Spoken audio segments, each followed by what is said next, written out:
Yo, what's going on, guys? My name is Alex. I'm here with my friend Hamza. We are excited about the playoffs coming up. So, because we're excited, we're going to talk about it. We're going to go through the play-in tournament, see who's going to win out of those games. We're going to put them into a bracket, and then individually, we'll go through the series. Well, I guess together, we'll go through the series, but we'll have our own brackets and we'll predict who we think would win the series. It'll be pretty short, in depth. We're very casual. So, like, we're not going to go super in depth. No 1 hour episodes for each series. So it'll be kind of quick. If we don't mention someone, don't hate us. Hamza, are you ready to do this? Let's do Because it. I'm Let's very get ready. into it. And we're going to start off with our play-in games. Hamza, you can see the screen, right? Yep. Yep. All right, cool. So let's start off with the 9 and 10 seed Kings versus Warriors. Hamza, what are your thoughts about the series and who do you think is going to win this one? Before we get started with the play-in, I just want to point out how much of a bloodbath this Western Conference is going to be starting in the play-in. The fact that you have the Kings and Warriors in the 9-10 spot and Houston, who actually made a push at the end of the season, they're not even going to sniff the play-in. That tells you a lot about how competitive this Western Conference is going to be. So kudos to all these teams. I can really see a lot of this going either way. But if it's Kings Warriors in a one game elimination series, I think I'm going to take the Warriors just for the fact that Malik Monk, Kevin Herter are big pieces to that team, uh, and they're not going to be available. I don't think Sabonis and Fox are going to be enough. I think Curry isn't good enough to carry a team on his own, at least to win one game. Could I be totally wrong on this? Absolutely. Kings are a good team. Let's not forget that they were the 3 seed last year. So we'll see what happens with that, but I'm going to take the Warriors. As a Warriors hater, I'm going to take the Warriors. Yeah, I'm rocking the Kings jersey. I've been to like 5 or 6 different Kings games this year. Live fairly close to them. Live fairly close to the Warriors as well, but shout out to cheap tickets in Sacramento. But Facts. yeah, I feel like I'm also gonna have to go with the Warriors as well. I think if Malik Monk and Kevin Herter were still there, I think he would definitely be more of a discussion. But the Kings honestly haven't looked all too great in my opinion. They've lost some pretty sad games, honestly, in games that I think they could have easily won. And with the Warriors, but they're back against the wall. Klay Thompson has been playing very well as of late. My only concern is that at least towards the tail end of the regular season, Steph really hasn't been playing to, I guess, the expectation of most people have of him. And because of that, that may potentially cause some concern for, you people watching. But I would like to think that again, with their backs against the wall, a game that they have to win, I would think Steph Curry isn't going to shit his pants, but I I think he'll be able to do it. So I'm gonna go with the Warriors as well. The Kings have had a fantastic season, and the fact that they virtually have the same record last year, and they were the 3 seed last year, Hamza, and now they're in the play-in tournament, potentially not even going to make the playoffs again. Just like you said, Hamza, this is a complete bloodbath, and if the Kings don't make it, it's going to be really unfortunate because Sabonis has had such a phenomenal year. Same thing with Fox as well. So it sucked to not see either of them, but I think the Warriors will probably take it out. Yeah, I agree with that. Yeah, with Herter and Monk out, you're playing Davion Mitchell and Keon Ellis heavy minutes. And I don't know if that's a recipe for a one game win. One of those guys can get hot, but who knows? Uh, Warriors have a lot of microwave scorers looking at Clay and Curry with that, so I have a little more faith in them. And well, first of all, respect Keon Ellis. Definitely Shout better out than Davion Mitchell, surprisingly. But yeah, no, like the depth having to play Davion and Keon Ellis a little bit more minutes compared to again Malik Monk or Kevin Herter is definitely going to hurt them. It makes them just overall smaller. And when you're playing the Warriors, I guess, which aren't necessarily that big of a team, but like the Kings would have the size advantage anyway with Sabonis, but having those other guys, especially Kevin Herter, 6'7" shooter, like that definitely helps you. Now you got to start playing more smaller guys. So it doesn't give you as much of an advantage as you would hope for, or you would have if all those guys were healthy. We're going to move on, though, to our next Western Conference playing game. That's the Pelicans and the Lakers. And this one's pretty interesting for me as well. But Hamza, what do you think about this series? Who do you think is going to come out? This one's tough, especially because they just played the other day. But When healthy, I think this Pelicans team is one of the top tier teams in the West. And knowing that they just got Brandon Ingram back, Zion's been playing really well to end the season. CJ McCollum's on a burner. I think I'm going to take the Pelicans with this one. Lakers have been pretty good as of recent, but there's too much firepower on this Pelicans team. I don't think the Lakers are enough to stop it. I had a very hard time debating this one because as a Nuggets fan wearing a Kings jersey, I would prefer as a Nuggets fan to play the Pelicans rather than the Lakers. So part of me just wants the Pelicans to win. And because of that, I'm like, oh, Pelicans are going to win. But also, again, like kind of the same logic with the Warriors. It's like if the Lakers' backs are against the wall, like having LeBron on your team definitely helps you in a lot of ways. And he's actually healthy. He's not dealing with this foot injury like he was last year. So I think the Lakers are definitely a better team as they were last year. How much better? Not I don't want to say like it's a huge difference, but the fact that they went to the Western Conference Finals last year, I just think it'd be really hard for me to see them not make it. And the Pelicans are great, but I have a feeling Valanciunas may not be playing as many minutes because he'll probably get outplayed by AD and just, being involved in pick and rolls. We might not see a lot of Valanciunas, so it's going to be Zion and Larry Nance Jr. in the paint. I think AD can feast off of that. Same thing with LeBron with not a lot of rim protection. I think LeBron will be able to get a lot of looks at the rim. Um, Personally, for me, I think I am going to end up going with the Lakers on this one. But again, it being a one game series, anything can happen. So if the Pelicans win, hey man, I don't. I'm not surprised. I'm really not. Yeah, and Let's I see. respect that take. Again, it's LeBron in a clutch situation. Like we've seen it time and time again. You cannot count him out. Even at this age, he's still been producing at a very high level. So it can go either way. I just think there are too many weapons on the Pelicans. Yeah, the Pelicans are freaking good, and I mean we'll talk about them because now we have so the Kings are out, and then so the Lakers make it. So the Lakers are the seventh seed. Well, at least in my eyes, and then for Hamza, it would be the Pelicans. Um, but let's just say theoretically, for Hamza's situation, he has the Lakers losing, and they would have to play the Warriors in that series. For you, Hamza, who do you think would win between the Warriors and the Lakers? This is tough to not be biased because I hate the Warriors with a passion. But I mean, we saw it last, or was it last year? Yeah, Lakers beat the Warriors in the playoffs last year. These teams aren't very different from last year. If anything, the Warriors slid since then. In a one game series, I think I would take the Lakers. That this is a matchup that I can really see it going either way. With how streaky the Warriors can get with their shooting, Clay's having a good night, then that definitely helps. If he's off, then it's really hard to come against that. And same thing with Steph Curry too. So I think the Lakers are going to be a little more consistent. They have the size advantage, which is huge. LeBron, obviously a big guy. AD, who's going to stop AD on the Warriors? I don't see that happening.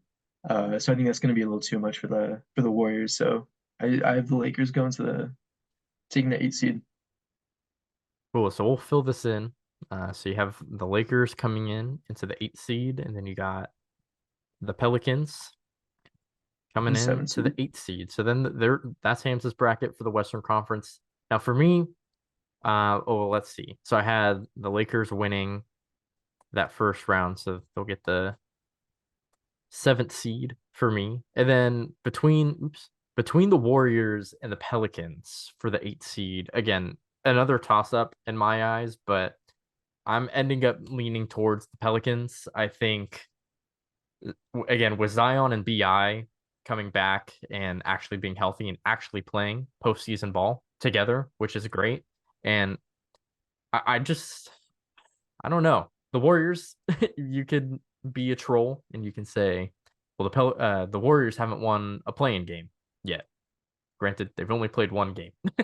So you can be a little troll that way and be like, well, they'll win one, but they'll probably lose the other one. I don't know. I like the Pelicans in that one again, like what Hamza said. There's a lot of talent on that Pelicans team. And having guys like Zion and Valanciunas definitely get the size advantage against the Warriors that way. BI, an incredible scorer. CJ again is on a heater as well, and you got great, perimeter defense with Herb Jones and Trey Murphy shooting the long ball really well.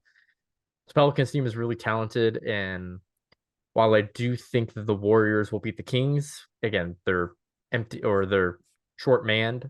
This Pelicans team is not. So I feel like that is really going to be the difference in, this one game series. So I'm actually going to take the Pelicans over the Warriors. So that I would have the Pelicans coming in at the 8th seed for me.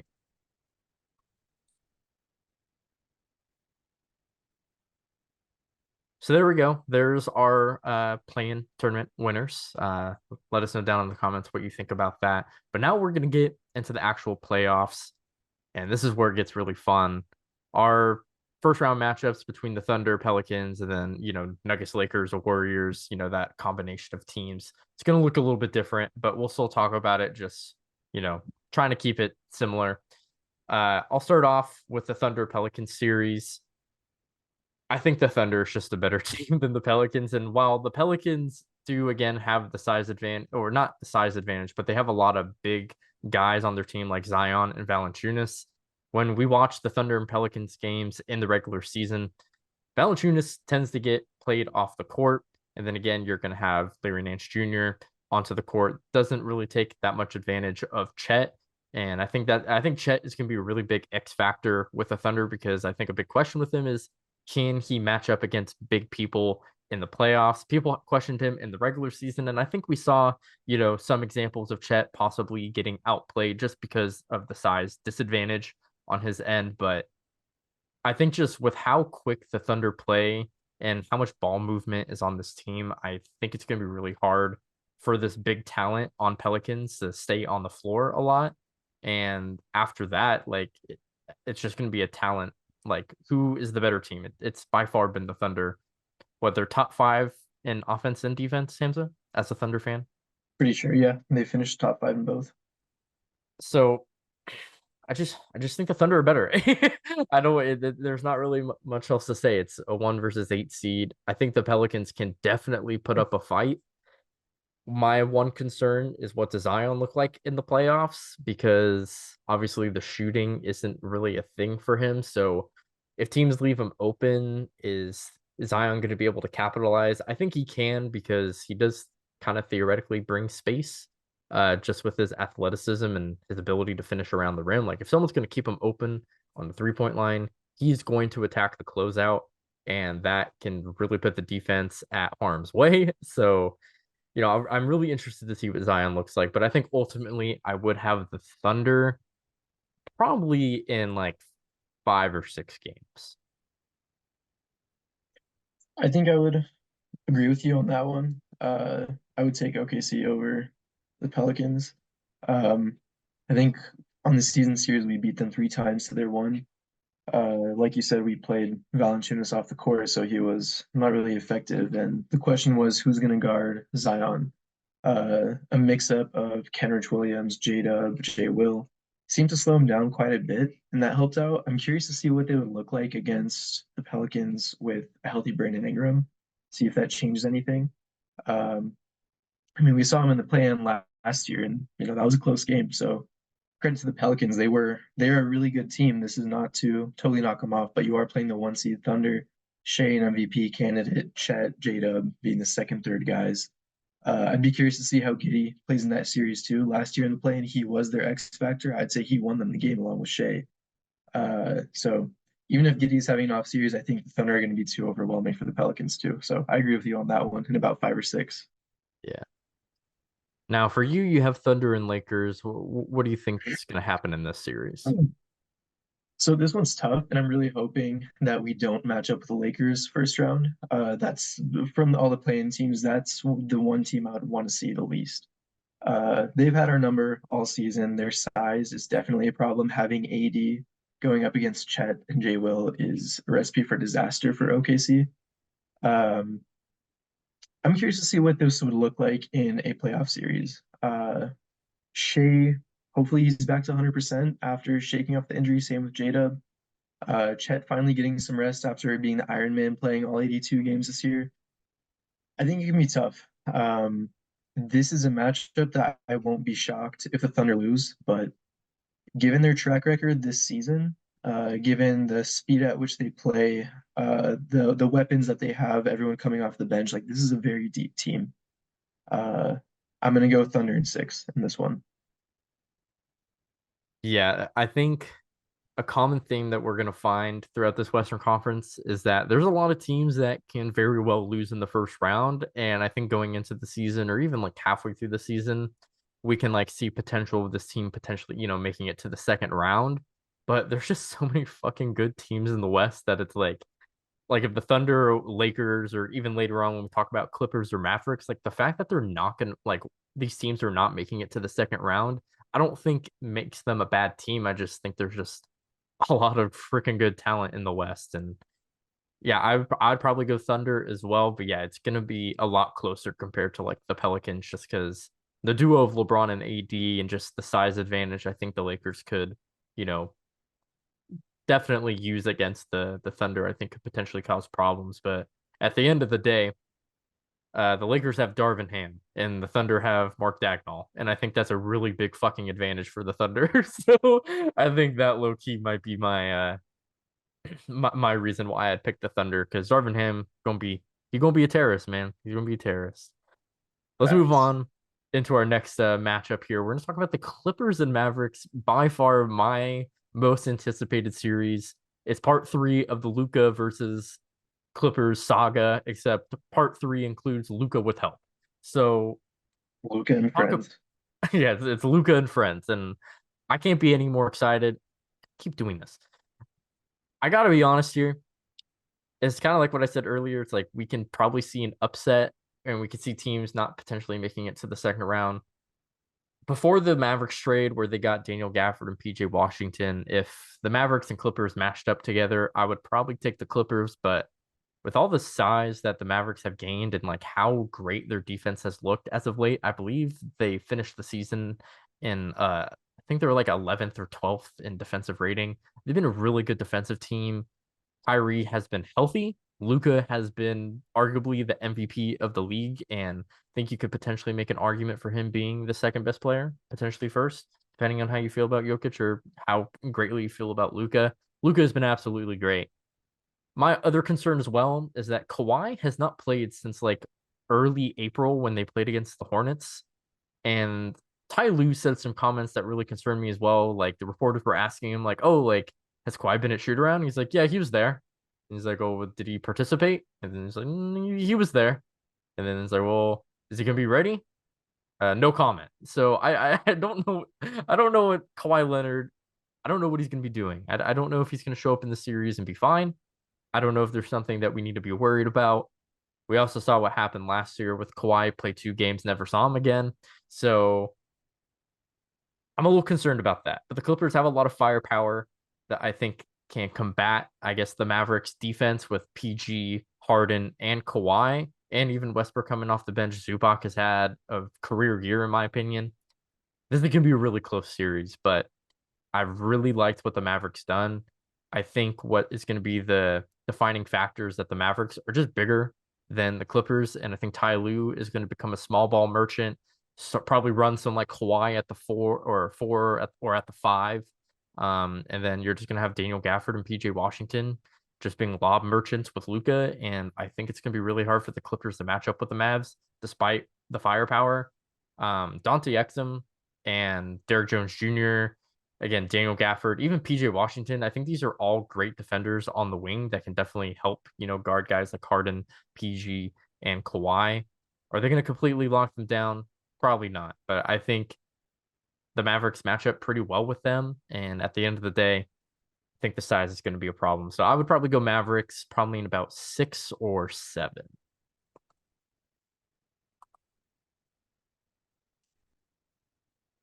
Where we at? There we are. Hamza, what do you All think right. about this series? Much like you, I think this is a highly anticipated matchup.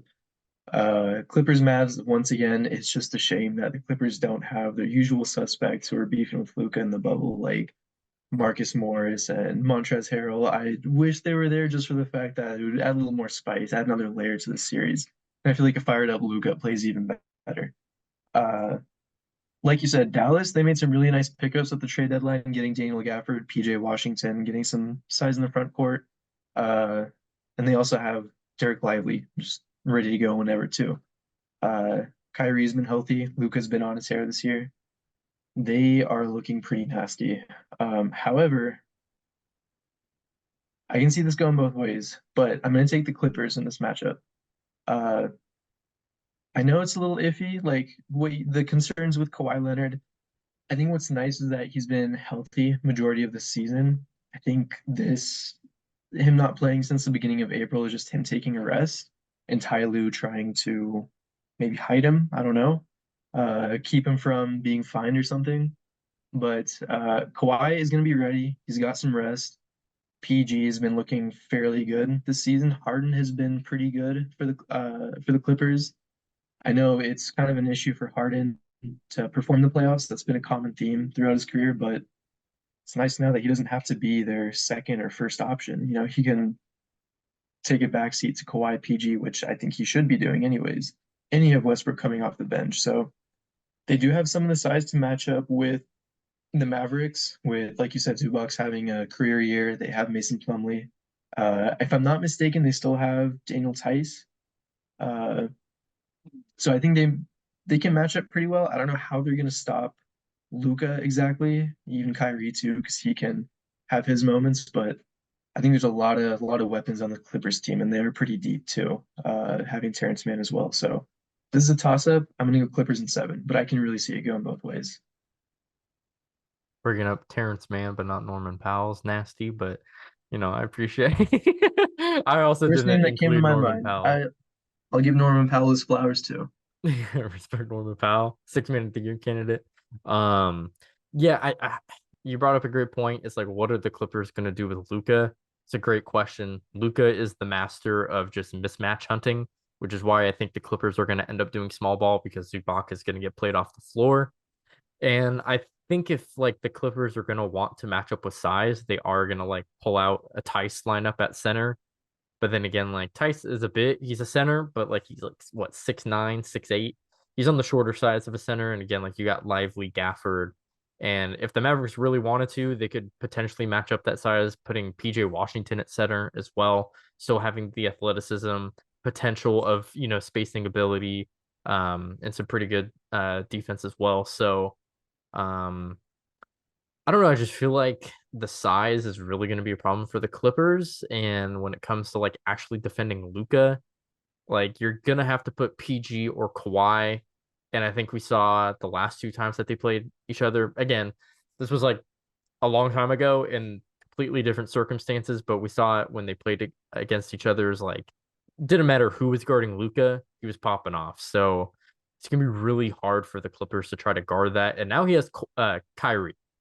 So that's going to be even more impossible, in my opinion, to try to figure that out. It's like, okay, how do we guard Luca enough to the point where like he's not killing us, but then like we are also able to defend Kyrie, who has been low-key having a career year as well. So I think that for me is just like it's really hard, even though I guess like the Clippers have more firepower with again PG, Harden, Kawhi, even Norman Powell, Westbrook. Like, there's a lot of firepower on this team, but I just think it's gonna be really hard for them to stop Luca and Kyrie and all the lob threats and the shooting around them and the good defense that they now have, with these new acquisitions. So to me, that's going to be the difference maker. Small ball lineups for the Clippers, and it's not going to work. And again, you brought up as well, Harden does not have a good track record in the playoffs. I think you could kind of say the same thing about PG. He has his moments, also doesn't have his moments. So I don't know. I feel like the Clippers are going to clip, but it's also going to be a close series if it's a coin flip. Honestly, I think it could go either way, but I would ultimately take the Mavericks. Right. Either way, I'm happy with the outcome. I think it's going to be a super fun series, regardless of who wins. Yeah, I need this in my blood for sure. Yeah, yeah. Let's get into our next first round matchup. We got the T Wolves and Suns. Yet another coin flip, in my opinion.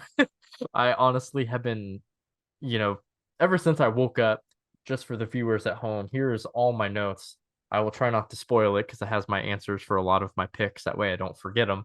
Um, but I changed my answer a couple of times because in the regular season, the Suns went undefeated against the T Wolves. They went 3-0. Now, granted, Beal missed a game, Cat missed a game, respectively, like in different games. So it's not going to be the same. Cat is going to be back, coming back from his injury. Beal has actually been playing pretty decently as of late as well. So it's going to look different. So I don't want to really take in the like regular season matchups that much because historically they haven't really mattered all too much when it comes to like comparing the regular season to the playoffs.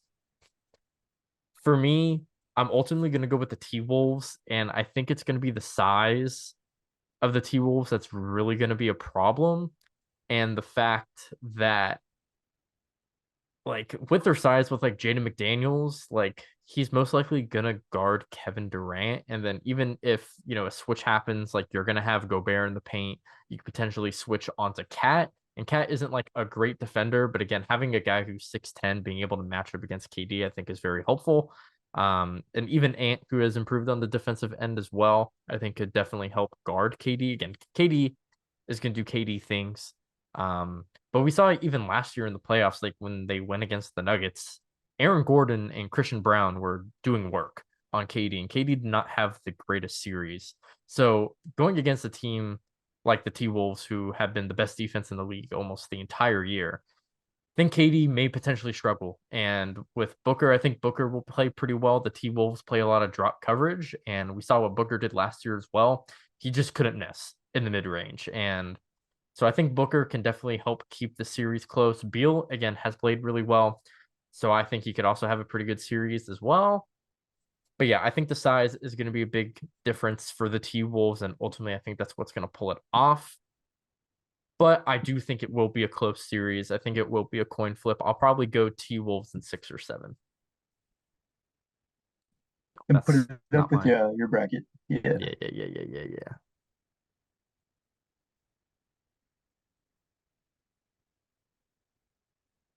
All right, Hamza. What do you think about this series? All right. I'm glad I called out that is your bracket because I'm going to take Phoenix in this matchup. I really hadn't thought a whole lot about who's going to be winning this matchup until just now and while you made your argument. But man, like originally I wanted to go with the Wolves for the fact that Phoenix is not deep. They're top heavy, and that's about it. They're playing KD, Booker, Beal. That's where your talent is. And then Grayson Allen is another key rotation guy. And Nurkic isn't doing a whole lot for you. The rest of the team feels like just G Leaguers. And T Wolves are quite a bit deeper than that. They picked up Monte Morris at the trade deadline. Jordan McLaughlin has been pretty good, random name to throw out. But uh, regardless, I'm going to go with the Suns for the reason that, yeah, 3-0 in the regular season for Phoenix, beating the T Wolves, like you said. They just don't match up with them too well. And I feel like the regular season is a reflection of that. Having Cat coming back, I don't know how much of a difference maker that is because you ask a lot of Wolves fans, like they're not huge believers in Cat. If they can move him in the offseason, they'd be thrilled with that. He's not really a winning player. So I don't know if he might even hurt the team. Like we saw last night, 10 points, 5 turnovers. I don't know if he hit a single three. That's not a good look. I know he's still kind of ramping up to game speed because he did tear his meniscus. I don't know if they rushed it or what the deal is, but he doesn't look like himself in the couple games that he's been back. Maybe there's enough time for him to redeem himself and get back into playing shape come the series, but I think KD can turn it up. Booker can turn it up, and like you said, Beal has been playing pretty well as of recent, so I think they got a pretty good shot at beating the Wolves. Again, this is another series that I can see it going up either way, so won't be shocked if the Wolves win it, but if I had to bet, it would be on the Suns. Yeah, I mean, I definitely have my reservations about Cat and the playoffs as well. Um, but I just think that with Ant coming into his own as well, I think he's the star player. We're not relying on Cat to be the number one guy anymore, which I think was what was really holding the T Wolves back until they got Ant. And Ant has shown that like he can be a certified bucket in the playoffs, giving you like 30 points a game on some pretty good efficiency. I think the offense is definitely a concern for the T Wolves. because outside of Ant, like where's the consistency of scoring really going to come from? Like, is Mike Conley going to be going off? I don't know. Like, I love Mike Conley. He's a great point guard. I just don't know if he's going to be dropping like 20 points a game. And then Thinking on obviously, that. like, yeah. So, and then obviously, like, Cat is super inconsistent, turnover prone, foul prone as well in the playoffs as well. I would just like to think that, like, even despite that, like, again, the T Wolves have the one thing that translates into the playoffs is the defense, and the T Wolves have that. The Suns, I think they can play great defense, but I think the size is really going to be a problem for them. And we saw it even against the Nuggets last year with the Suns, is like they were making all these shots and they were still losing games because the Nuggets just found other ways. Now, again, the Nuggets are not the T Wolves, not in the slightest. But I do feel like, yeah, Booker and Beal could have their nights where like they're scoring a lot of points. But as long as like you're neutralizing KD to a certain point and like Grayson Allen isn't killing you and Nurkic is not really doing much, and he may even potentially get played off the floor as well because of his defensive woes that I think he could potentially have in the playoffs. Now you really have a size, disadvantage for the Suns. Like you might have to start running KD at the five, which I think would be interesting, in terms of like what is Rudy Gobert going to do now? Like if Rudy's out there on the court and the Suns are running KD at the five, like how the fuck do you guard that? Like, but then you have to ask, it's like, what's the lineup now? I'm pretty sure it'd be Grayson Allen, Beal, Booker, Torrey Craig, and then KD. Like, it's an extremely small lineup. And while I do think it could cause problems, for guys like Rudy Gobert to have to guard someone like KD, I feel like one way they'll probably work around that is they'll probably put Gobert on Royce O'Neal, and then probably Cat on KD, um, and try to combat it that way. And even if that could potentially give the T Wolves problems, now you got to go on the other side of the floor and it's like, all right, what's KD doing? Like he'll probably get mashed up onto Gobert, but the Timberwolves are probably going to start switching and try to get him on someone else, like I don't know, Ant or even Cat, and the Cat can have a size advantage and post up KD. I'm not really sure, so I think it's very interesting what these teams can do. Um, again, I changed it. I originally picked the Suns, and I went T Wolves, and I went back to the Suns.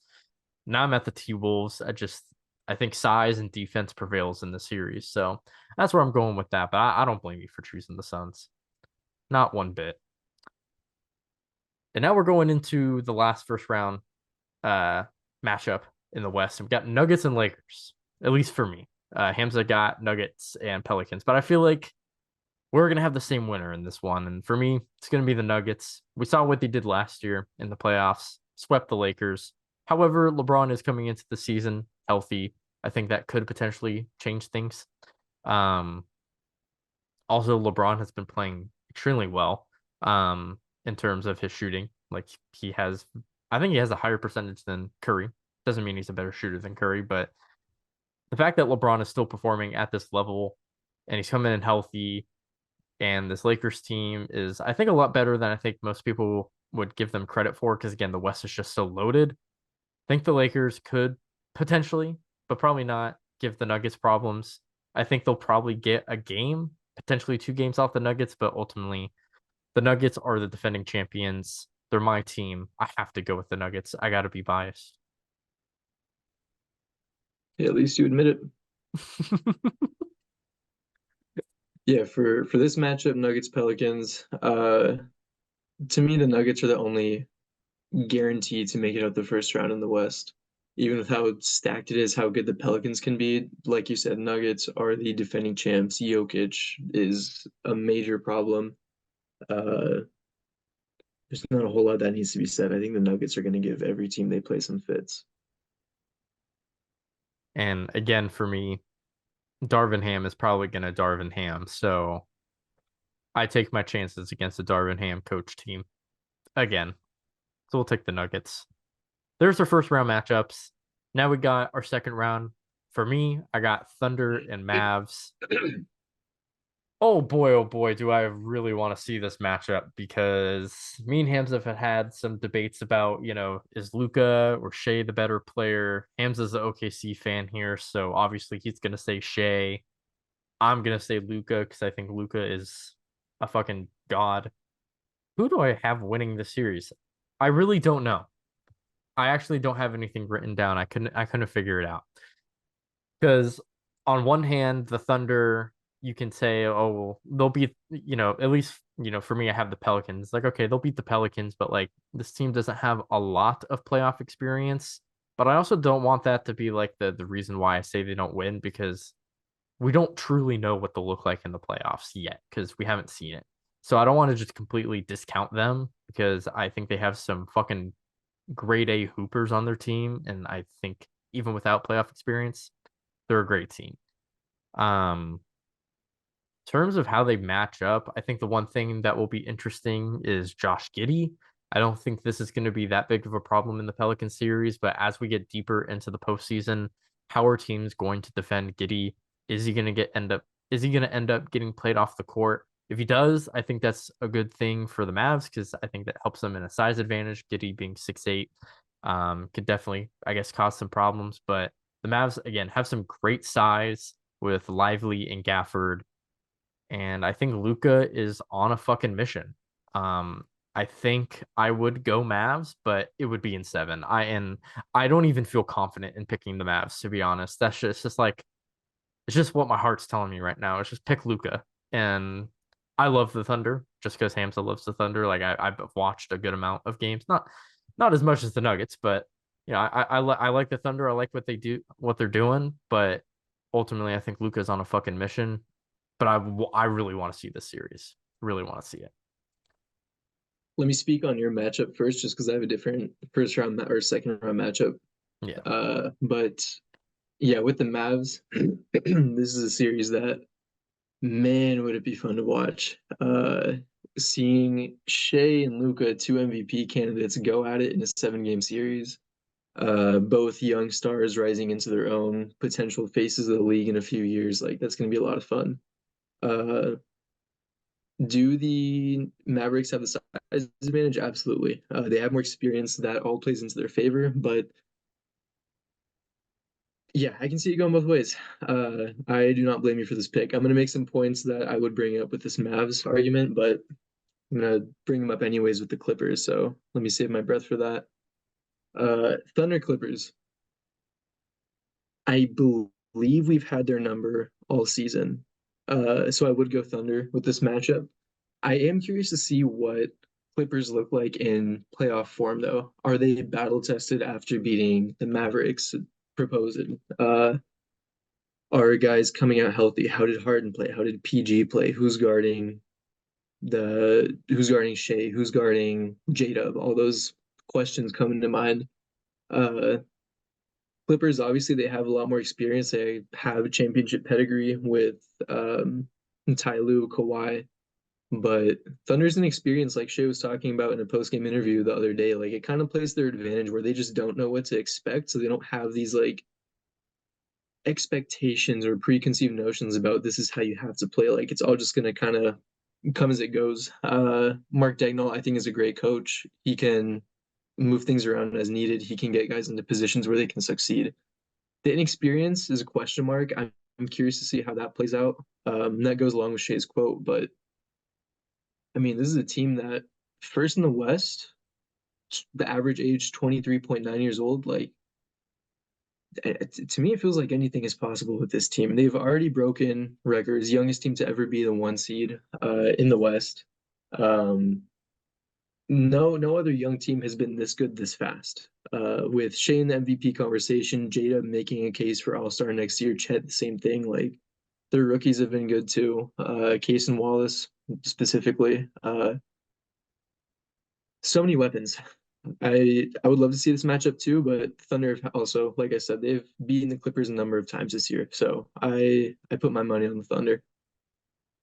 I have a question, and Good. it actually has nothing about to do the it has nothing to do with the matchup, more about the trade that they got, for the Thunder to even get Shea. Would you say potentially, let's say the Clippers win this series and they go on to the finals, and let's just say win it. Would Mhm. that be enough? Obviously, you're a Thunder fan, so you might say no to this, but like if the Clippers beat the Thunder in the second round and then go win a chip, was the trade worth it? For who? The Clippers. It really depends on what you think is worthwhile. Like if you trade away your entire future for one ring, that's up to you. If you're a proponent of rings are everything, championships are everything, nothing else matters, then yeah, I guess you won. But look at the draft capital they sent away. Look at the star that has turned into Shea. And that's not even looking at what other pieces that the draft capital that OKC has already drafted has turned into. I think J-Dub is one of those guys in the mix. Um, totally up to you. And it's also like you have to see what's going to happen down the road with the Clippers. Like there's still conversation. Is PG going to get an extension? Is he going to go somewhere else? I know Kawhi resigned, but it's been 2019 this trade was made. Uh, Mhm. accounting for COVID, it's been four postseasons. What did the Clippers have to show for it? They had what one Western Conference Finals run, and I don't know. To me, that's not a ring. It's not a huge marker of success. Like typically, you'd want to grow off that, but no. Like Thunder have been running away with the steal from this trade. PG for Shea and all those picks and everything that they flipped the other players into from that trade. Like if you win a ring, cool, but I'm gonna take the longevity with the Thunder. Yeah, I would say I think the Thunder still win the trade, but like, yeah, if the Clippers win the chip, if you're a Clippers fan, you're like, man, fuck those picks. We want a chip. Like, no one expected that. Even, well, I guess people expected it when the trade happened, but then after everything that's happened, through since 2019, 2020, and they finally won a chip in their last season in crypto.com slash Staples Center in their last season before they go to their new stadium. I think that would mean a lot for them. And although they don't win the trade again, you can argue might have been worth it. Because you could say the same thing with the Lakers trade to get, AD. It's like Right? they were a first round or they missed the playoffs. Um, well, LeBron got there, missed the playoffs, and they went the next year, won the championship. Then they lost in the first round. Then they missed the playoffs, and then they made the Western Conference Finals. It's like they had 2 years of being really good, and then the other 2 years they didn't make the playoffs. So it was like it's half and half. So you can kind of make the same argument. It's like, oh, was it all worth it? But I think Lakers fans would say yes because they won a championship. So I think the same thing could be said with the Clippers. Yeah, I think it's a touch different with the Clippers too, just because they are the Clippers and they're the younger brother to the Lakers. So, like, if it's a Yeah, culture thing, I get it. If that's what makes you happy, you want one ring, then cool, do what you want to do. But yeah, for me, I'm gonna take the longevity, especially for a small market team like OKC. You kind of have to move a little differently. yeah. All right, for my next second round matchup and the last second round matchup, we got T Wolves and Nuggets. Again, I got to get in my biased bag. We're going with the Nuggets again, but to be completely unbiased, I just think the Nuggets this year have just been out of all the West teams. The West has been a bloodbath. We keep saying it, but the Nuggets just feel different. Like it doesn't feel like the T Wolves, in my opinion, probably have the best roster to match up with the Nuggets in terms of their size. But the Nuggets just have so many freaking counters to like whatever a team may throw at you. So even if the T Wolves steal, a game or two from them and maybe the series goes 6 or 7, ultimately I think it's going to come down to execution. And I think the Nuggets are the best team at that. Having Mike Malone running 2-man game with Jamal Murray and Jokic. Gobert has never been able to guard Jokic whatsoever. And again, we have questions about Cat and what he looks like in the playoffs. Anthony Edwards, I think, will have a great series as well. But with him being the only like go-to guy where like you're gonna get a consistent bucket out of him, I think the Nuggets are still gonna win the series. And the T-Wolves presented a lot of matchup problems with them last year, and that was without Nas Reed and Jaden McDaniels. So this will be a close series. It will probably go 6 or 7, but I think the Nuggets are just a tier better. I just think they're smarter, they're more experienced, and they don't. I think what's so crazy about the Nuggets too is that they don't rely on their 3-point shooting to like win them games because there are many examples in the playoffs last year of them just not being able to buy a bucket behind the arc. and they still win the game by like double digits. And that's just because they're so efficient in the mid range, in the paint. Of course, Jokic having probably the best floater in the game. So if the Nuggets start making threes and they do what they normally do, like it's one of the most unstoppable teams I've ever seen. So I just don't really. I think it'll be a close series, but yeah, no Nuggets, and I feel pretty confident in this pick, even if I do think it's a close series.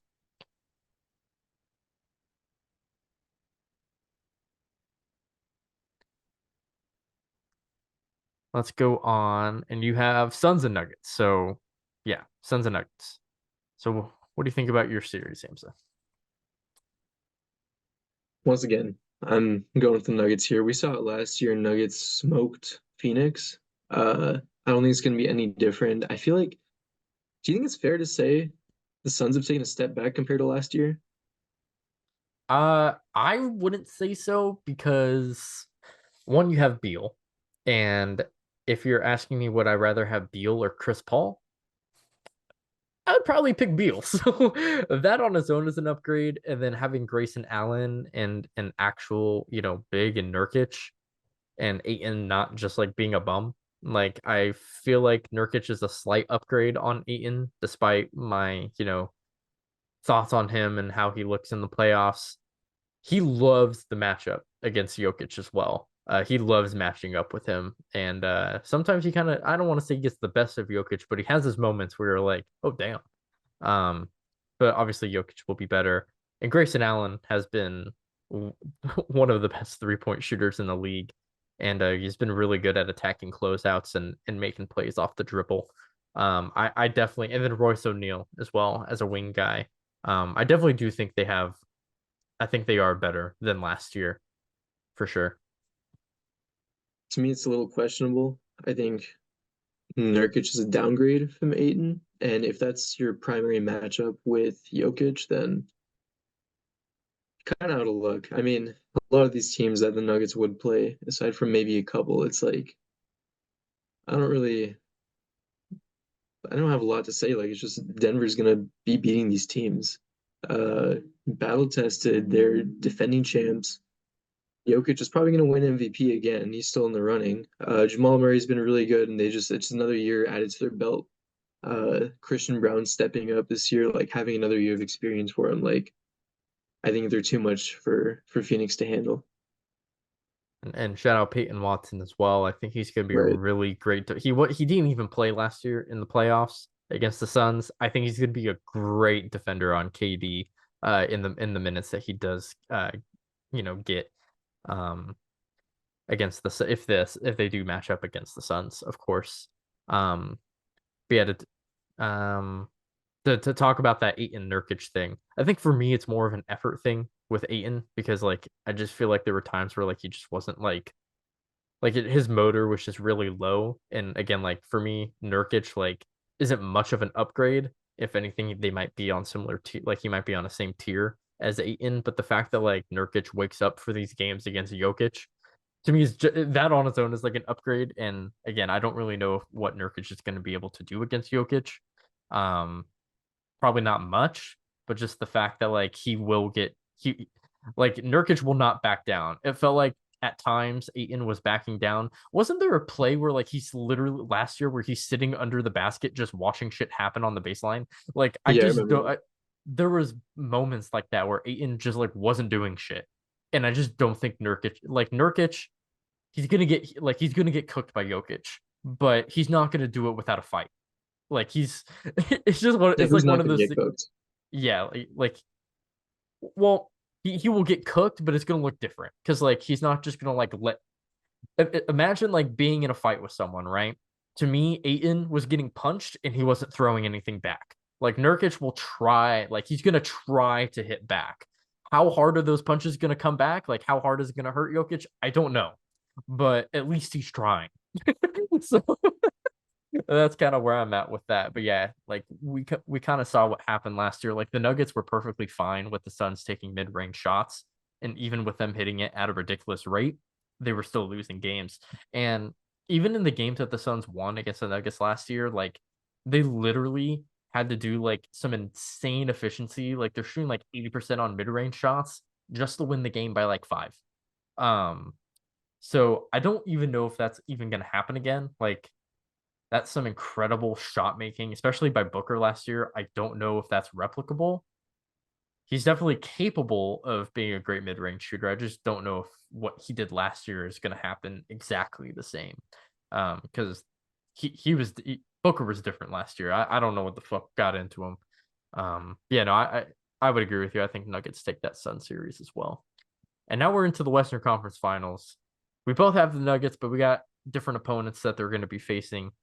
For me, I have the Mavs versus Nuggets. Again, I think the Mavs with their size, it's going to come up big for them. However, the Nuggets are just better. They're just better. I think what's going to be the main difference in this series is that Aaron Gordon on Luca, I think would be pretty good. I think it's a size from like 3 to 5 for the Nuggets, really like just having all that length. And Luca usually plays really good against the Nuggets anyway. Um, like we saw what and Kyrie as well. We saw what Kyrie fucking did to us the last time they played with the left-handed game-winning shot that I'm still scarred by. But I think ultimately like the Nuggets, despite the Mavericks playing very physical with the Nuggets, I think Jokic will he's gonna learn from that game that they had, and I don't think that's he's gonna get bullied because I would say there were moments where Jokic actually was getting bullied by like Gafford and Lively for boards and shit. I don't know if that's gonna happen again. It might happen in moments, but again, it's just the Nuggets are a different beast when they get into the playoffs, and even though the Mavericks have an improved defense, the Nuggets are different.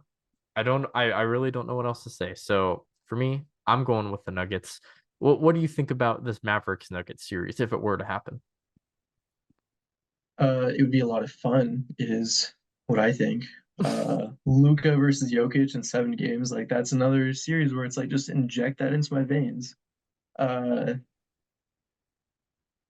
it's a tough matchup. I think the Mavs are a team that could give the Nuggets some fits just because of Luca's star power. Kyrie being second fiddle to Luca, that is a really good second fiddle to have. And we know Kyrie is playoff tested. He has had his moments, his fair share of moments. And like you said, the regular season matchups against the Nuggets too. Like he's very much capable.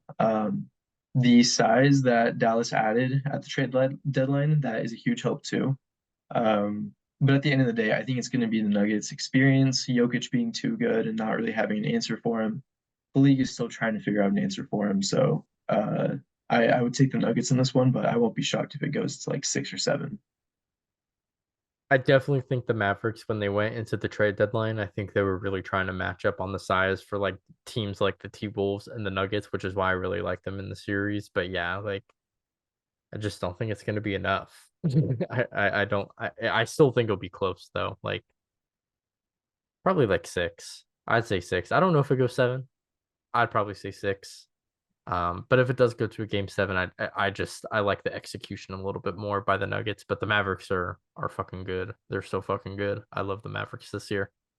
But now Right. you got your Thunder and Nuggets matchup, battle of our teams going Yeah. against each other. I actually hope Yeah. for this, but what are your thoughts on this series? Yeah, I mean, I'd be here for it too. It's the 1-2 matchup in the West. I think that's what everyone would want. Best two team in the West going at it. At the end of the day, I'm going to take the Nuggets. I think Jokic is the type of mind and player to pick apart the inexperience and find something to really hammer in on with the OKC team. Uh, we've beaten Denver, I believe 3 times this year to Denver's one. They smoked us, I think, first week of the season, and ever since then, like Shea had the game winner, beat Denver without Jokic, and I think Murray missed another game. We won that too. Uh, I would love to see this matchup. To be fair, I won't be shocked if the Thunder put up a good fight and end up winning the series. If they do, I could see it in 7, but I mean, home court definitely will help out. But Nuggets are just they're really good. They're pretty good at basketball. Um, there are just some pieces that OKC still has to figure out.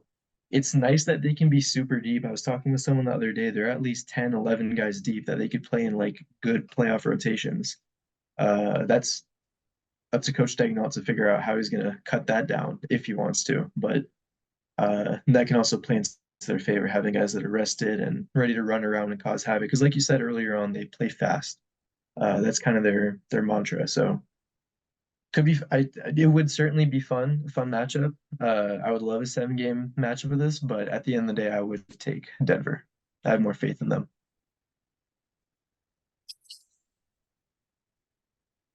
Well, that's our Western Conference predictions.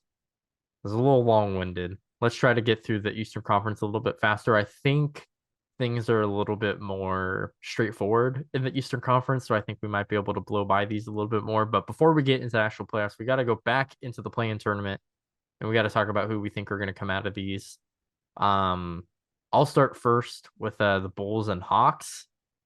The Hawks do not have Jalen Johnson or Okongwu as well.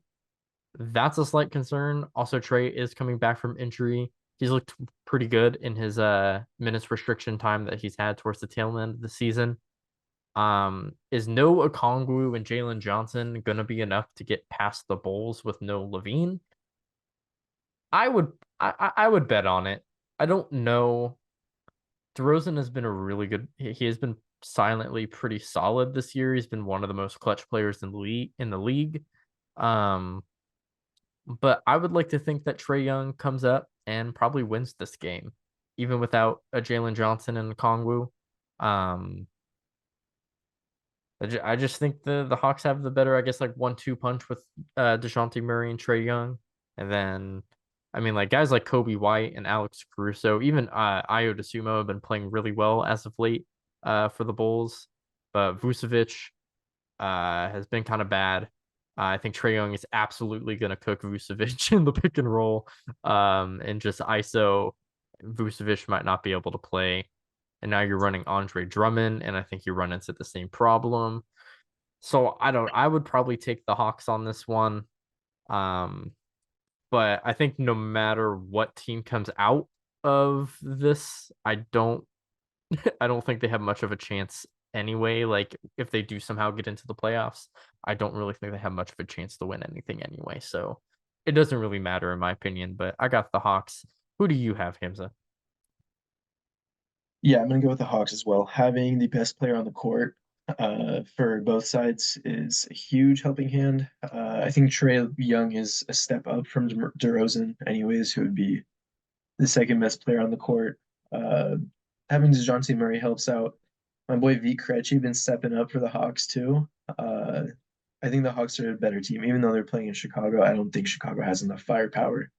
Like you said, Vucevic has been struggling. I don't know who would guard him with the Hawks, but I think Trey Young, this could be a game where he goes off, especially like if he's not on a minutes restriction. Like this is a game where you have to go all out. It's do or die. So I don't see why he'd be on a restriction.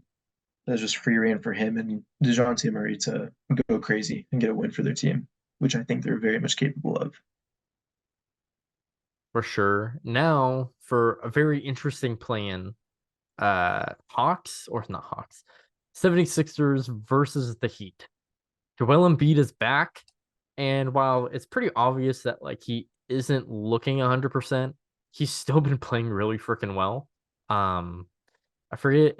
He's still doing the play 30 minutes, score 30 points thing. Like I believe throughout the entire season, he has more points than minutes. Like most, he has more total points than total minutes. That's insanity to me. And he's still been doing it even after coming off of this injury. Um, with no Embiid, I think I would lean towards the Heat, but with Embiid and the way he's been looking, and he's been looking pretty solid since he's come back, I think the Sixers actually come out of this, and I honestly don't think this game would be close, to be honest. I just don't know. Like, I think the Heat are better than they were last year, but they're yet again having this issue of just like not really hitting their three pointers. And the offensive creation is just a little shaky. Because outside of like Tyler Hero and Jimmy, Bam has been playing pretty well as of late. He's also been making threes, which is crazy. Um, but the offensive consistency I don't think is really there for the Heat, and having Maxi and Embiid being certified buckets, and then having Tobias Harris as well as a third guy. I just think the offense is there for the Sixers compared to the Heat. And even when Embiid has been not healthy in the playoffs, he's actually been a very, very underrated defender. He's played some great defense in the playoffs despite his injury. So I think that should translate into this as well.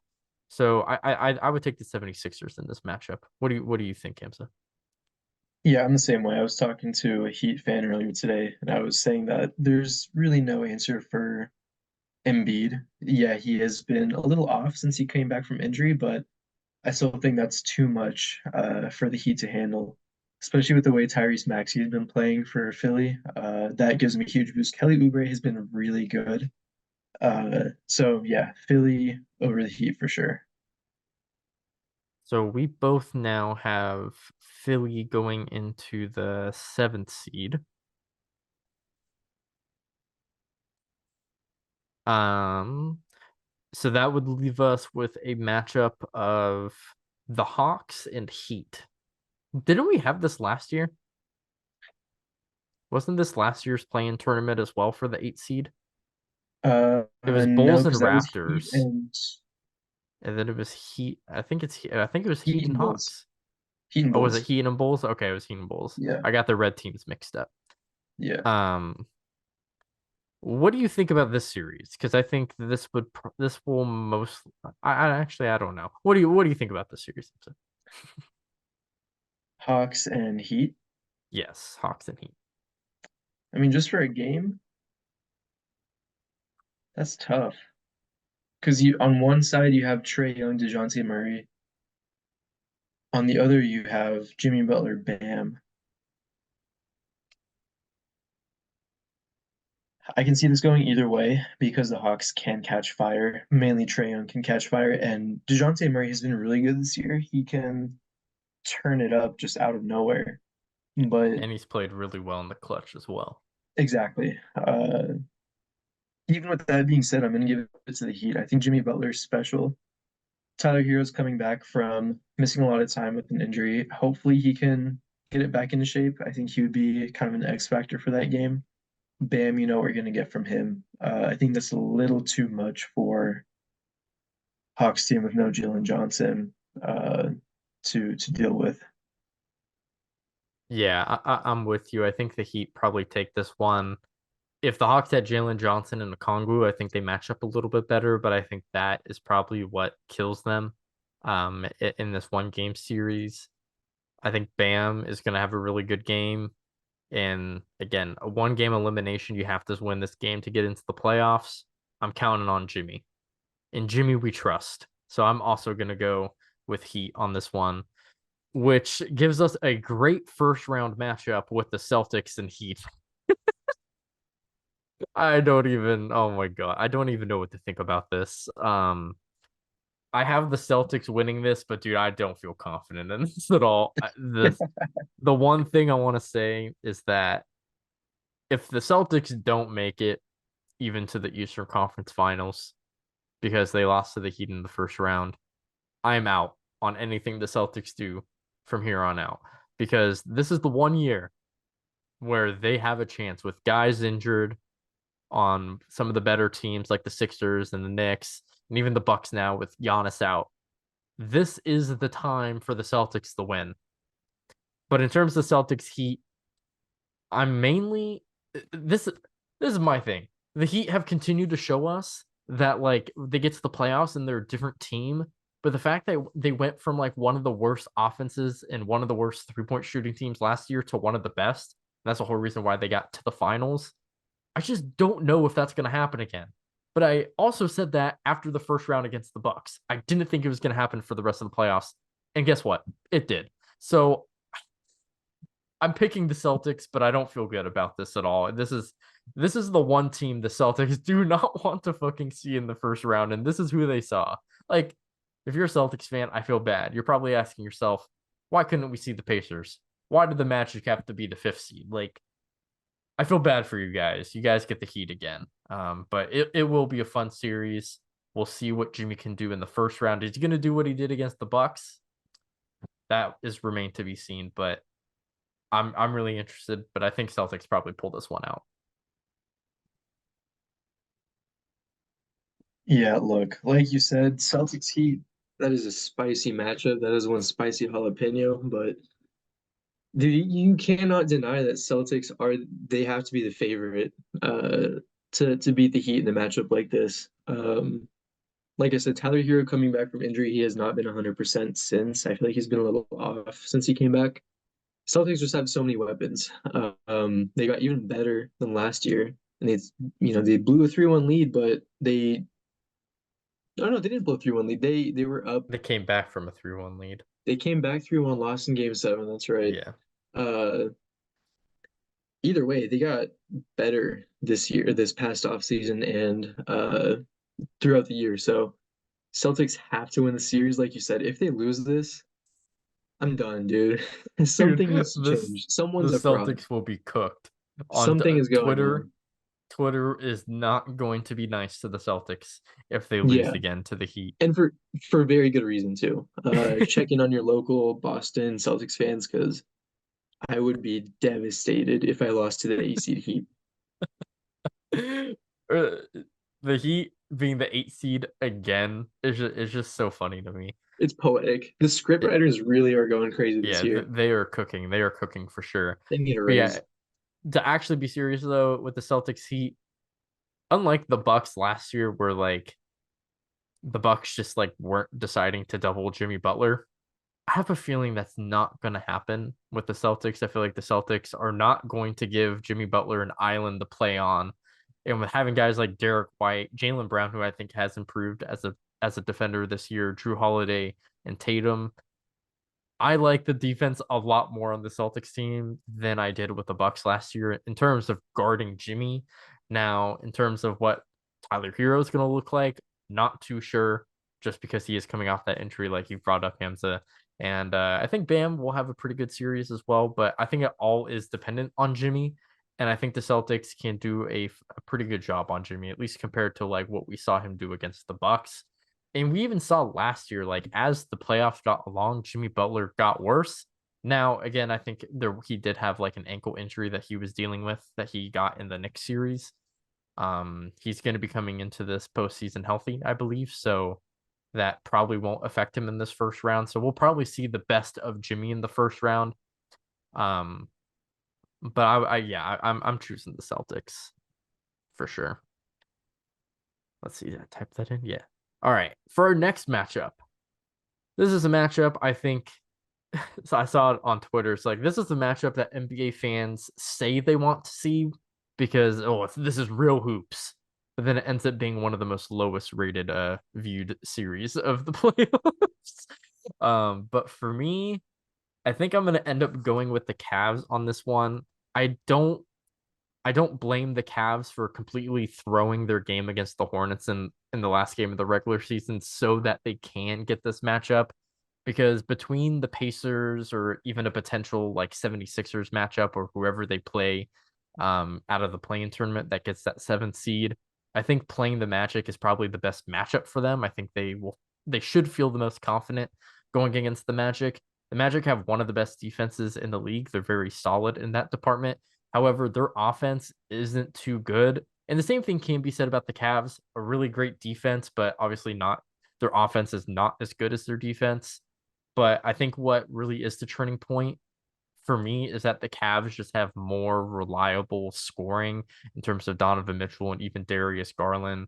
Paulo, I love Paulo and I love Franz as well, but Franz has not been able to hit a 3-point shot as consistent as I think the Magic would like him to. And Paulo, this is going to be his first postseason action. And again, not like the greatest shooter as well. I think the spacing can potentially be a problem for the Magic, which is a big reason why their offense hasn't really been that great this year. So it's going to be a really fun defensive matchup. But ultimately, I'm going to take the better offensive team who can still play some really good defense in the Cavs.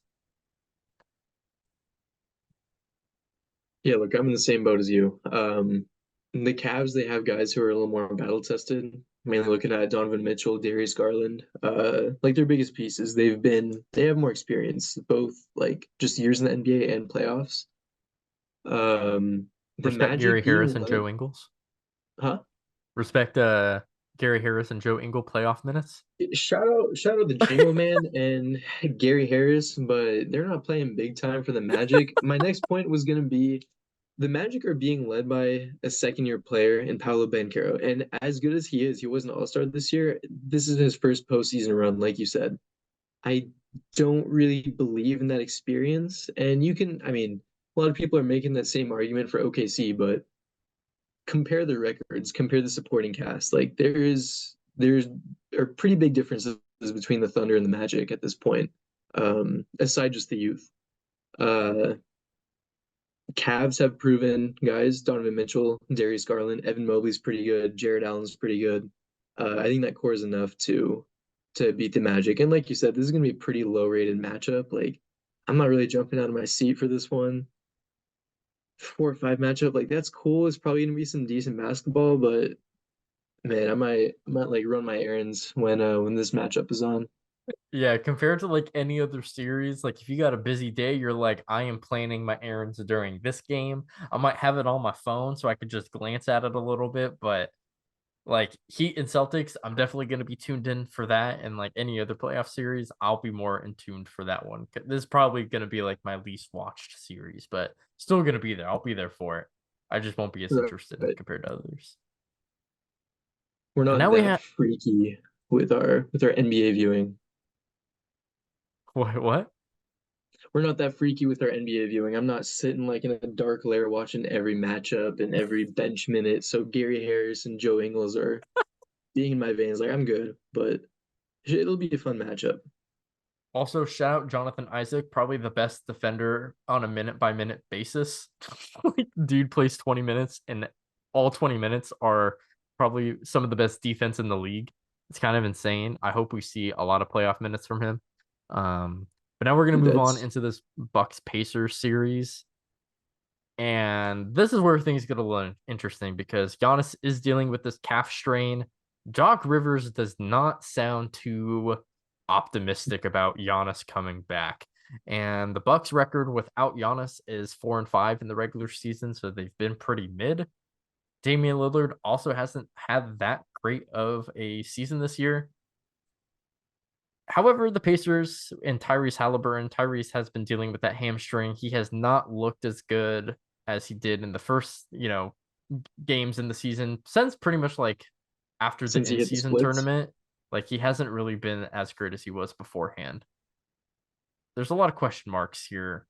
I don't really know which way to lean, but I'm ultimately going to hope that Giannis shows up in the series at some point and he leads them over the Pacers. The Pacers had the Bucks number all season long. However, the Pacers don't have Buddy Hield anymore. Benedict Mathurin is also not playing due to his injury. They still have Obi Toppin. I don't know why I was saying weren't gonna have Obi Toppin. But this team is a little bit different compared to the last matchups that the Pacers had. But the Pacers are still very good. They're still a high scoring team. The Bucks don't play any defense. The Pacers also don't play any defense. So this is going to be some high scoring basketball. But ultimately, I'm going to hope that Giannis comes back and he pulls out the series for the Bucks. All right, this same matchup, man. Give me Indy, give me Halliburton, give me Aaron Neesmith. I don't care if Giannis is healthy, which he will definitely play some games, especially after how things went last year, with Giannis missing time against the Heat, and that ended up being kind of their demise. He's going to be pushed to play a little more, but Doc Rivers is not an NBA coach at this point. They went 16 and 16 or 16 and 17 maybe, with him as their head coach. I don't believe in him. Dame has been off this year. A semi-healthy Giannis is not going to be enough to be the engine that is the Indiana Pacers. They have good pieces all around. Tyrese Halliburton has been super fun to watch, and he's been really good this year. I think that's going to be enough to carry him over the Bucks. And that might be an upset. Like if I was a reasonable based NBA fan, I would take the Bucks, but no, know, try to spice this up. I want Pacers to win this. I'm rooting for them. I love a good underdog story, and they can do it. I mean, Yeah, look at the season record. Bucks are 1-4 against them, and look, these teams care about the in-season tournament, man. You can't tell me that doesn't carry some weight. The Pacers beating the Bucks then. I know there's gonna be some beef between these two teams, like the whole game ball situation. This is a series that might not be super exciting, but I want to tune into it just for the little like rags and tatters that they're gonna be throwing at each other. It might get a little chippy. yeah. I definitely think it will get chippy.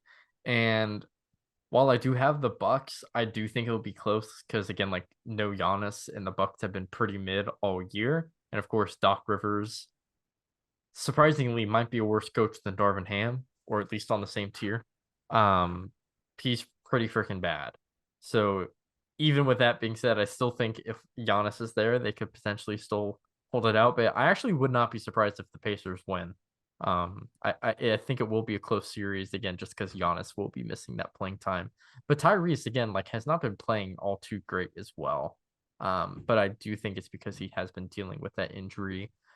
But also it could not be injury related. This could be just who Tyrese is, and he just had a really fucking great start to the season.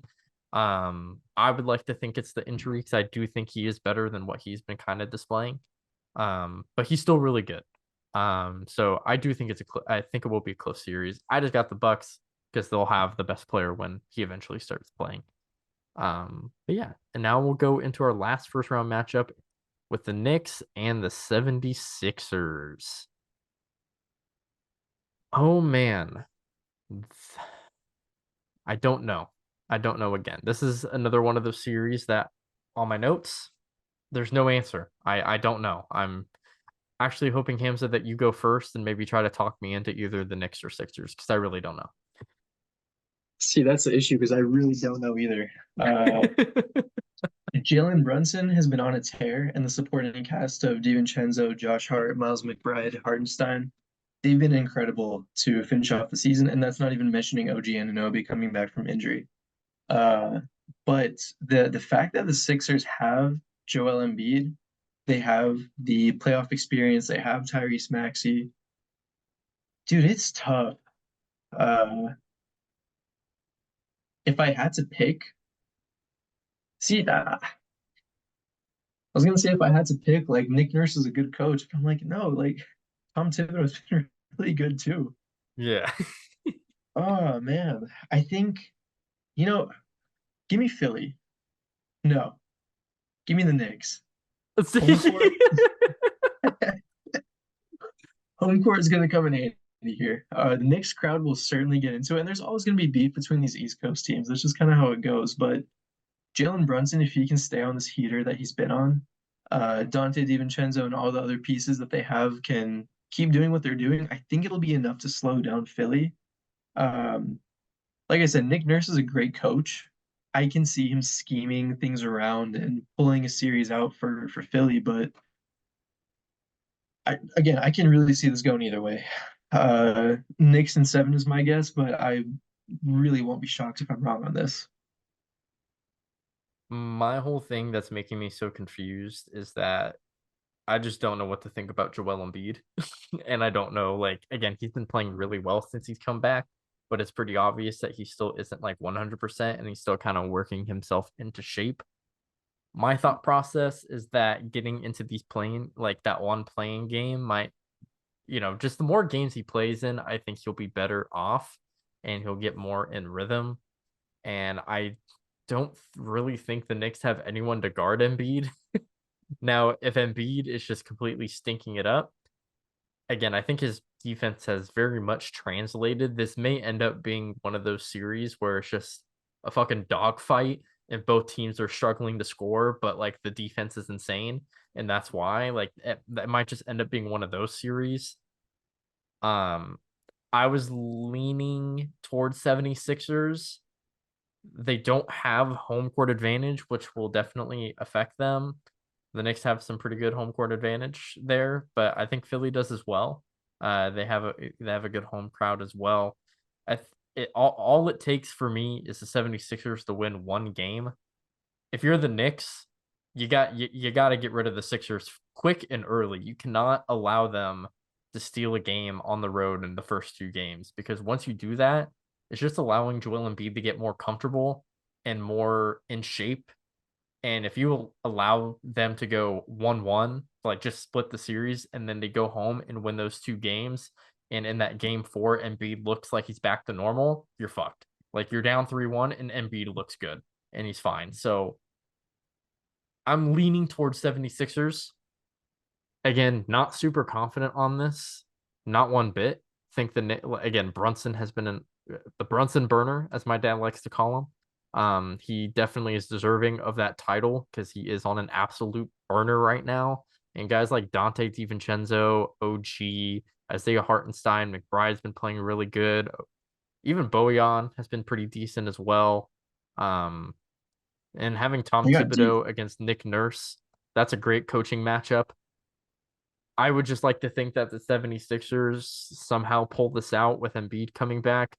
I think just what's interesting too is usually like we know Embiid is going to come in banged up, but right now he's just recovering from being banged up.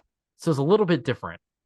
And I would like to think that Embiid just gets better throughout the season. And even if the Knicks win the first two games, let's say that the Sixers win their next two and it's tied 2-2, like now you're just playing a series of three.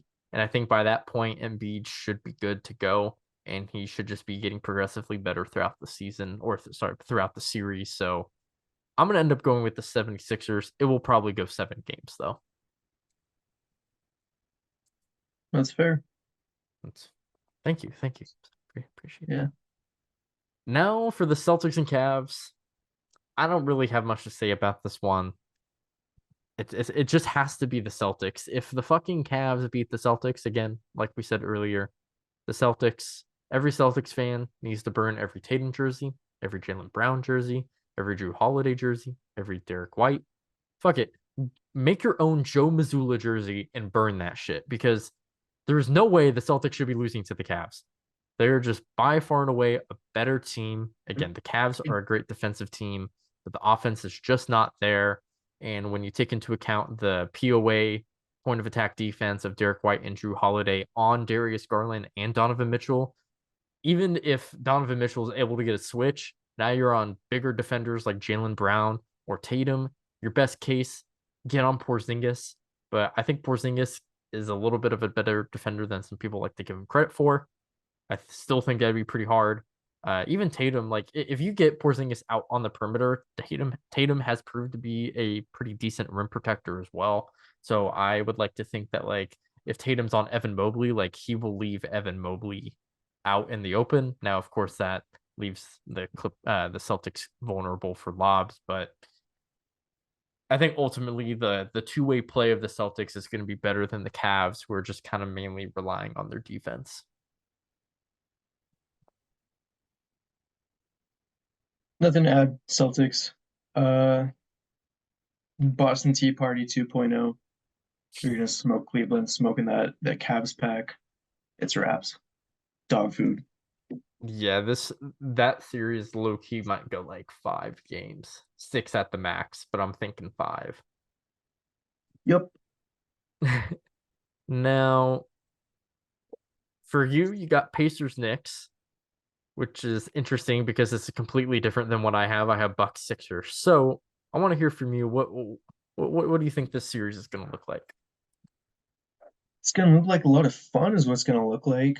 Jalen Brunson, Tyrese Halliburton going at it. That's two point guards going head to head. Stars of the series. That'll be fun. In the end, I think I'm gonna go with the New York Knickerbockers because they have a lot of weapons, like we said. Um, they're a deep team. They're well coached. I think the Pacers are a little young too. Them making this appearance, Tyrese Halliburton like stepping into this role and being like the kind of the star. Like people are really taking note of him. So obviously coaches are doing that too. They're gonna be able to game plan for him. Uh, I think they need more weapons. Like Siakam is a good pickup. I don't know. He doesn't really put him over the top for me. Um, Other role players are pretty good, but again, those are young pieces too. I don't have a lot of faith in them. Knicks are a little more battle tested. Those Nova guys know what they're doing. Josh Hart's going to play 48 minutes for 5, 6 games, however long it takes them. Same with Jalen Brunson. They're all going to be dogging down the Pacers. So I'm not really fretting too much about this series. I think the Knicks would get it pretty handedly. Yeah, I'm kind of with you on that. If I had the Pacers Knicks, I'd probably lean towards the Knicks as well.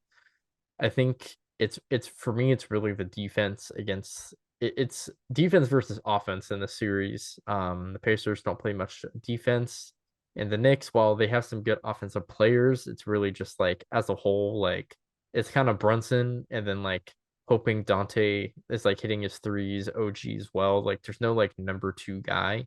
At least with the Pacers, they have Tyrese and Pascal. That definitely helps them in that department. But I think the Knicks defense is ultimately what prevails. And you brought up the coaching for the Knicks. Hey, don't sleep on Rick Carlisle. I think he's a pretty good coach. I don't think he's as good as Tom Thibodeau, but he's still got some good coaching chops. And I think the Pacers, while I don't think they'll win, I do think they might, pull out a game or two. But yeah, I would probably lean towards the Knicks. And then for my series of Bucks and Sixers, this is where it gets interesting as well. I don't even what did I have on my notes? Oh my god. I also have this one empty. um if the Bucks pull out the Pacers series and Giannis comes back, I'm going to assume Giannis at this point would probably be good to go. And also if Embiid is coming out into the second round and he doesn't have any injuries, he probably is probably good to go in the series as well. So it's going to be both of these teams at the height of their powers. And you talked about it a little bit in the first round matchup. The Bucks have just kind of been mid all season long. And in my opinion, I think if Embiid is healthy, I don't really see a way for the Bucks to win. The size of Embiid, I Brooke Lopez and Giannis are great defenders, but I just don't think there's anything you can do to stop Embiid. And the perimeter defense of Dame and well, I mean, I guess they have started Patrick Beverly, but I think Tyrese Maxey is gonna have a really great series. I just think the defense of the Bucks is so bad that like at a certain point, like their offense, which has actually been pretty decent, I just don't think it's gonna be enough for them to make it to the conference finals. I think they need to lock down on D. They really just need to be like a middle of the pack defense, and they really just don't show that to me. Um, so yeah, I'm actually gonna go with the Sixers on this one. You don't believe in the Doc Rivers revenge tour? Absolutely not. Man, you're sleeping. You're sleeping. No, I do not believe in the Doc Rivers revenge tour at all. Um, Shout out Nick Nurse. He's gonna fucking coach fucking circles around Doc Rivers. It's not even gonna be funny. There's gonna be absolutely no adjustment. I feel like they're gonna try to double Embiid, but they're gonna double him in all the wrong places, to where like they just leave people open. Like that's how bad I think it's gonna get. Um, but yeah, I'm feeling pretty confident about that pick. And now for your Eastern Conference matchup, you have Celtics and Knicks. How do you think this one's gonna go? Celtics and Knicks, Upper East Coast matchup. This would go back like way into NBA lore. Like our old heads would be loving this matchup between Boston and New York. Two historic franchises, a lot of winning on both sides, a little more on the Celtics. I think it's going to stay that way this time. Celtics are going to be the better team against New York. Really, like the only team that gives me some concern for Boston is Miami. And if they beat them in first round, like really the East is Celtics to lose. Uh, I don't see how you have six starting caliber players and you lose a series to the Knicks. And like, I do want to point out that the Knicks don't have Julius Randle. I don't know if that's good or bad. Like, he has his moments similar to Cat for Minnesota. Like, it depends on how you feel about him. They've been doing fine without him, but Celtics just have so many weapons, so much star power. They're pretty well coached too. And like I said, if Tom Thibodeau is running his guys into the ground, playing them 48 minutes each game in the past couple of series, then you can imagine they're going to be pretty worn out. And it's not like the Celtics have a thin roster too. I have the Celtics taking this one pretty handedly. Yeah, I like the point with the Knicks. Just like they might at this point, they might really be run down to the ground because the Knicks Sixer series might go 6 or 7, and then they go against the Pacers. That might be okay. Like that might be good for them. Nice little break. But I feel like the Celtics are going to be really refreshed as well. So I feel like they'll be on a pretty even playing field. But the Celtics just have so much firepower that like I think it's gonna be really hard for the Knicks to match that, even though the Knicks are a really good defense. The Celtics are also a really good defense, and them having home court advantage as well is not good for the Knicks. I would go Celtics as well. So now you have your finals matchup of Nuggets Celtics. We'll get to that in a second. Um, for my Eastern Conference matchup, I have Celtics and 76ers. The Celtics have always had the 76ers numbers in the playoffs. And even if I do think at this point, like if Embiid again is still healthy, I think it could be a close series. But I'm just taking the Celtics just historically. They have always owned the 76ers. Even Embiid has admitted it. It is not a rivalry because they get the ass beat every time. So even with the 76ers being good and probably making it this far is probably a huge success. Uh, just overcoming the odds of an Embiid injury, and they find Embiid finally makes it to the Eastern Conference Finals. I think the Celtics ultimately stop them. It probably will go 6 again if Embiid is healthy. If he's not healthy, this low key might be 5-game series. But I'm gonna go Celtics. So our brackets look different. There's some differences, but at the end of the day, we came to the right answer. We showed the wrong work, but we got the right answer. We both have Nuggets and Celtics in the finals. Hamza, who do you think's going to win this series? Do you want my full breakdown? What's the other one? You sounds like you have a second option. No, I mean, like, do you want the full breakdown of like Celtics Nuggets, who's taking it all, Yeah, matchup? Thinking, all give right, me the whole load, dude. Give me the whole load. dude, don't tempt me. Uh, Look, Nuggets are defending champs. They have the best player in basketball right now. They're a deep team, well coached. Um, but Celtics are, to me, they're the favorite to win everything this year. Considering how good they were last year with their core of Jason Tatum, Jaylen Brown, all them, they got that much better this past offseason. Picking up Drew Holiday, I think he was an amazing pickup for them because he provides the defense that Marcus Smart gives you with better offense and playmaking.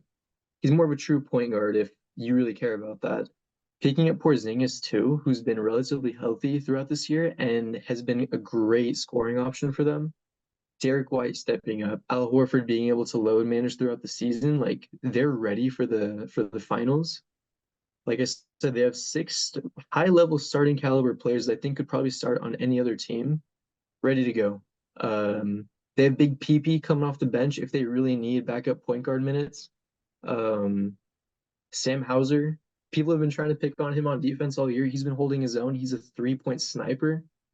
Look, I then Jokic is going to get his, but the Boston Celtics, they have so much firepower. Like we said in the past matchups, I think it's going to be too much for Nuggets to overcome. So Celtics, I want to say in 6. And that's what I was afraid of because I have the Nuggets, and call me biased all you want. You're probably right. But for me, I think what the series will come down to, because I think this will probably go 6 or 7. I think it's going to come down to execution. And when it comes to execution, I feel like the Celtics have shown many signs of weakness in that department. There's many games where Tatum is just kind of settling for these crazy tough shots. I forget who they were playing, but the Celtics had it was in the second half, like after like post All-Star break, and Tatum had like they had like 7 seconds to get up a shot, I think out of a timeout, and then Tatum ended up just like shooting this like fading away three, uh, heavily contested, and it's just like why are we doing this? And the Nuggets, like, of course, they will have their moments where, like, sometimes that's actually just the best shot they get because the defense played really well. But, like, in the Celtics case, it kind of feels like they kind of just settle for a lot. And the Nuggets, they really try their best to get the best shot possible every single time. And I feel like they mostly do that. Um, and again, also the thing with the Celtics is they heavily rely on their 3-point shooting. And if their 3-point shot is falling, they are a really hard team to beat. But if their 3-point shot is not falling, then they are a pretty easy team to beat. And we saw it, I believe, in the last matchup that the Celtics and Nuggets had.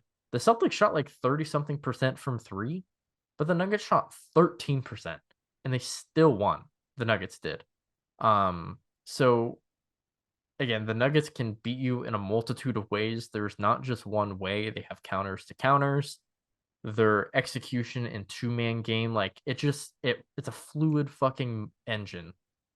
That to me is still a concern for the Celtics. To me, this Eastern Conference is just not comparable. It's not comparable to the West. And to the point where it's like, yes, the Celtics can make it to the finals. And I still think they are like probably the second best team in the league.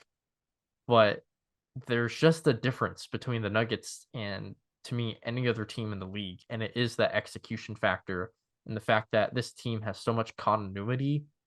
I think it's really hard to beat this team. And the Celtics will have home court advantage in this series, so that definitely will be tough for the Nuggets. But I do still think that the Nuggets will come out on top. This will probably go seven. Um, yeah, those are my thoughts on that. Let me ask you a question. How much of a role do you think fatigue will play in that finals matchup? Because your proposed path for the Nuggets is they play LA Lakers, T-Wolves, the Mavericks, and then the Celtics. Celtics, they play the Heat, Cavs, and then the Sixers, which, I mean, I think we can both agree the Celtics' path to the finals is not a little, quite a bit easier than what it is for Denver. So Denver coming across all that size and all that competition, mainly with the Wolves and the Mavericks, how do you think that ties in? I get that, and I get that thought process. Is like every series I feel like can be tough for them. The first round series against the Lakers that I have, I think that should be a pretty easy series for them. But then after that, obviously, like it will be tough. If we predict that the Celtics Heat series is gonna be tough, like that could be like comparable to T Wolves Nuggets. And same thing with like Celtics and 76ers. Like if that ends up being a close series as well, like that could be comparable to Mavs and Nuggets. So I feel like it could potentially be comparable, but obviously like the teams that the Celtics are playing, I wouldn't say are as good as the teams that the Nuggets are playing. But they're still fairly good competition for the Celtics. And I think the Nuggets, like, they understand like what they're getting themselves into. And I think that they're ready to take on the challenge. Like Jokic and Murray are going to play as many minutes as they possibly can. As much as people like to call Jokic a big, lumbering piece of butter, I think he is one of the most well-conditioned athletes in the league despite his appearance. I don't think he's going to be tired like he was when he played the Blazers, like back in 2019, where he's playing 60 minutes and sweating bullets and like sweat is coming out of his nose. Like, I don't think that's going to be happening, but I definitely understand it. I just don't think it's going to be that much of a problem for the Nuggets. And I feel like the same thing could be said to the Celtics, just to a lower extent. Okay. I just wanted to hear your thoughts on that. Yeah. But there we go. Those are our brackets. Long ass fucking video. Here's my bracket. I ultimately got the Nuggets winning it. Celtics will definitely be good competition. Here's Hamza's bracket. He's got the Celtics winning it. So there's a lot of things we honestly did not agree upon. We did have some stuff we agreed on, but there's actually quite a bit of a series that we actually had going different ways. Again, the West is an absolute bloodbath. Things can definitely change. Um, feel like the only series, in my opinion, that like could like surprise me would be like, I think the Thunder are gonna beat, like, if they played the Lakers, I think they'll beat the Lakers. But if the Lakers make it like a 7-game series, I think that might low key surprise me. Um, what's like one series to you, Hamza, that you think would be surprising if like something happened? Look, Nuggets losing in the first round, I that is the only guarantee I have about the West, is that the Nuggets make it out the first round. So if they happen to lose to the Pelicans in my scenario, like that would be a huge shocker to me. I would be kind of surprised if the Lakers beat the Thunder. I know they've had our number all year, but at the same time, like we're the one seed for a reason. We do have the better players, we have the depth, all that stuff, so that ties in. Uh, it shouldn't be a surprise, but Heat upsetting the Celtics could certainly be one. And then Bucks Pacers. I know I have the Pacers winning that. I know the right answer should be the Bucks, but I want the Pacers to pull the upset, and I think if there's one upset candidate from each side, that's going to be the one for the East. Yeah, I agree on that one. I think if the Pacers do pull that out, I might be fairly bit surprised. I think it all just depends on Giannis for me. Like if Giannis comes back, it just doesn't look the same, then I'll be like, okay, well, there goes that. But like if Giannis comes back, looks really good, and they still lose, then I'll be like, oh fuck. Like, I'd just be straight up wrong about that. But yeah, if the Celtics lose to the Heat, I'm done with the Celtics. I'm Yeah, not buying into anything that they do ever again. Because the Heat are with that literally core the at boogeyman. least. Yeah, with Yeah, that core. They low key might have to like I don't think they would trade Tatum, but Brown might be out the door. They'll probably keep Porzingis because he's actually been really good for them. But those are our brackets. Let us know down below what you guys thought. If you enjoyed, make sure to like and sub. Hamza, any closing remarks about the episode? nope. You guys enjoy the playoffs. It's going to be, like Alex said, a total bloodbath in the West. East should be fun too, but it's shaping up to be a pretty competitive postseason this year, and I'm looking forward to it. I hope you guys enjoy it as much as we do. Yes, sir. All right. We'll see y'all next time. Peace.